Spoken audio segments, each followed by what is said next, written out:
শুভ সকাল। এখন হচ্ছে সকাল 6:30টার মতো। আমি ছাদে আসছিলাম। ছাদে আসলে আসলে মনটা ভালো হয়ে যায়। আর আশেপাশে এত কুয়াশা পড়ছে, মনে হচ্ছে শীতকাল চলে আসলো। ছাদে অনেকক্ষণ থাকার পর নিচে এসে দেখি যে আমার বাসায় বাজার চলে আসছে। বাজার করতে পাঠাইছিলাম। বাজার এখন প্রত্যেকটা জিনিসের দাম এত বাড়ছে, নিম্ন মধ্যবিত্ত, মধ্যবিত্ত আসলে এরা ধরাছোঁয়ার বাইরে চলে যাচ্ছে সবকিছু। এত তরি-তরকারি, মাছ, মাংস, শুকনো মসলা, এত প্রত্যেকটা জিনিসের দাম। মানে দাম যেন হু, হু করে বাড়তে আছে। মানুষ আগে বলতো না ডাল ভাত খাবে, এখন ডাল ভাত খাওয়ারও আসলে মনে হয় আম সেই এটাই নেই, স্কোপটাই নেই যে মানুষ আলু কিনবে বা ডাল কিনবে, চাল কিনবে, এইতে প্রত্যেকটা জিনিসের দাম বেশি। মধ্যবিত্তরা তো মানে কোনো রকম চলতেছে, উচ্চবিত্তদের কোনো সমস্যা নাই, কিন্তু নিম্নবিত্ত বা নিম্ন মধ্যবিত্ত এদের জীবনযাপন আসলে খুব কঠিন হয়ে যাচ্ছে। আমার বাসায় মোটামুটি সবজি যখন আনে একটু বেশি করেই নিয়ে আসে। আমি সবসময় নিষেধ করি অল্প করে নিয়ে আসতে, কিন্তু বেশি করে নিয়ে এসে রেখে দেয়। আসলে বেশি করে নিয়ে আসলে টাটকাটাও খাওয়া হয় না, আর ফ্রিজে রেখে ফ্রিজের শুধু বিল ওঠানো, এছাড়া আর কিছুই না।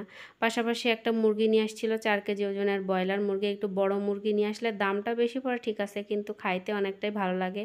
ছোট মুরগি নিয়ে আসলে অনেক সময় কি নরম একটা মানে পিছলা পিছলা টাইপের একটা মাংস হয়। জানি না, আমার কাছে মনে হয় বড়টাই সবথেকে ভালো। তো আমি আমার আজকে রান্না করার জন্য অল্প একটু মাংস রেখে দিয়েছিলাম, আর বাদবাকিগুলো ফ্রিজে অল্প অল্প টুকলাই করে রেখে দিয়েছি, পরে কেটে কেটে রান্না করব।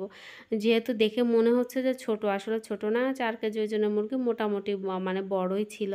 আমার ফ্রিজে এই যে অবস্থা খুব খারাপ, কোনো মাছ নাই, দুধ আছে আর একটু মাংস আছে, এছাড়া আর কোনো কিছু নাই। মাছ কিনবো, মাছের যে এত দাম, কোনো কিছু মানে কিনতে গেলেই সব কিছু ধরাছোঁয়ার বাইরে হয়ে যাচ্ছে। আর ভাই সবাই বললো ইলিশ মাছ নাকি এবার নাকি একবারে সস্তা দামে পাওয়া যাবে। বাজারে তো ইলিশ মাছ মনে হচ্ছে যেন সেই স্বর্ণের ভরিতে বিক্রি হচ্ছে, স্বর্ণেরও মনে হয় কম দাম, আর ইলিশ মাছের দাম এতটা বেশি।